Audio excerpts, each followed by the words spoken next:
Let's talk about the future of work. Why does the future of work get people so angry? Yeah, geez, we may get canceled here. We're living in a time where technology and ease of communication has created opportunities for people with skills to earn incredible income on those skills. And what I mean by that is think about 20 years ago. If I were selling a product or service like my agency business, I'm relatively restricted to this area. Like people were not comfortable doing business with people all over the place. People were not comfortable even doing what we're doing now, developing a relationship on a social media platform. That's kind of a very new concept. I think the future of work, it's a meritocracy where the people with skills, I think, will be able to really, really do well because we all have access to the same email lists, because we all have access to LinkedIn, because we can all build Twitter audiences. You're going to be able to find out who is good and who is worth working with in certain fields. And I think that's going to cram like the lower 50% of people even closer together. Then I think you add on the layer of globalized workforce. I have personally been using a globalized workforce for about 3 or 4 years. Frankly, I attribute a lot of my business success to that because if I were having to pay my fellow American workers, and the people who crap on this like just don't understand exchange rate. It's not like some slave labor relationship. And if you talk to the people that actually do this, the relationships they're building with people across the globe. I've been working with the same team for 3.5 years. I talk to them every day. They're my friends and I work with them and I view them like my colleagues. And the people who say it's taking advantage of people, they don't understand that it's like very much a two-way street that works really, really, really well. The world is full of people that work really, really hard and are really, really talented and maybe just weren't born in Boston, Massachusetts. So this is giving people opportunity to work with leading companies, leading entrepreneurs.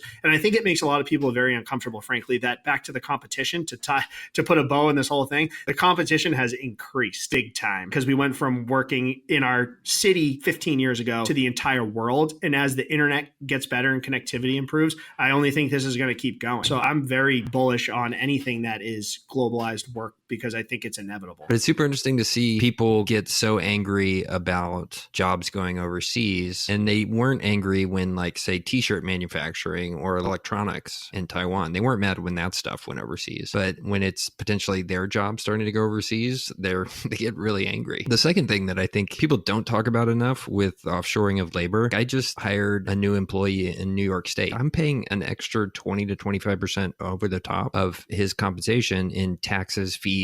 New York State just makes it a nightmare. Nobody's talking about how much we're actually incentivizing employers to send a job overseas. It should cost you or me the same in terms of overhead to hire somebody overseas or to hire them in the US. Right now, you just send a check overseas and nothing comes back from it for the US government or the taxpayer. I agree with you. So I think a good rule for hiring US-based people as employees is whatever your salary is going to pay them, it's going to cost you 30% more. And I think you just echoed that. If you're in the office, maybe there's an additional 5 or 10%, just the natural consumption of resources. No one was upset when t-shirt manufacturing went overseas because that was the time when college was getting very popular. So, oh no, we're educated in the United States. We do the educated jobs. And then everyone started financing college on this promise of future income. What they didn't realize is all this information is free online. And if you don't care about credentials and you just want jobs done, which small business and mid-sized business entrepreneurs do, it's such a better option. It's not even close. I'm not really sure how you can stop this. I think it's going to be really bad for college grads who are relying on some job that may not exist. In my 20s, everybody was talking about how all the like manufacturing and manual labor jobs and stuff like that would eventually end up overseas. It's actually turned out to be the opposite. All the programming, accounting, those are the jobs that are leaving. Like if your job can be done in front of a computer over Zoom, it's at risk of going overseas. People are just now starting to realize that. But actually, you're in good shape if you're having to fix somebody's dishwasher. We had a guy come out and fix our dishwasher, spend an hour with us and charge us $200. I was thankful to pay it. There's no way I could fix our dishwasher in an hour without having to buy a new dishwasher. To echo that point, we had window cleaners yesterday booked solid through July. These guys are just willing to do the work. That's one thing Nick Huber tweets about a lot. You can live a great life in America if you're just willing to do the work. It might be tough to become the richest person ever, but you can really live a great life. And it's just most people just don't want to do it because they went to college to do computer science, but they didn't realize that you can learn computer science just on the computer from anywhere in the world. And now there's investment accelerating this stuff. Have you seen Pesto is a cool tech company out of India, and they're helping developers get to the point where funded companies will hire them because they're vetted through this like special process and testing that they use, but they teach them how to do it. I've had that same idea for a while. We have a business that I helped incubate called Near, and it's got the same challenges, right? Like everybody is rushing to hire overseas. And so how do you make it easier for people to do that hiring when they're in the US and manage those people? But secondarily, like how do you create more of them? Because right now, Facebook and all the Silicon Valley companies have gone through Guadalajara, they've gone through Latin America, they've gone through the Philippines. China's basically been cut off for most of them because I know people that have had developers in China for a while. The second thing that's been really surprising to me about overseas hiring is how the attitudes are very different. Like you don't have this like heavy sense of entitlement that you have with a lot of American employees. And I don't know how to feel about that. I think at one point I'm happy that America's been so prosperous that people feel entitled. On the other hand, I'm like, man, this is so much nicer when people want to work hard and achieve stuff. It's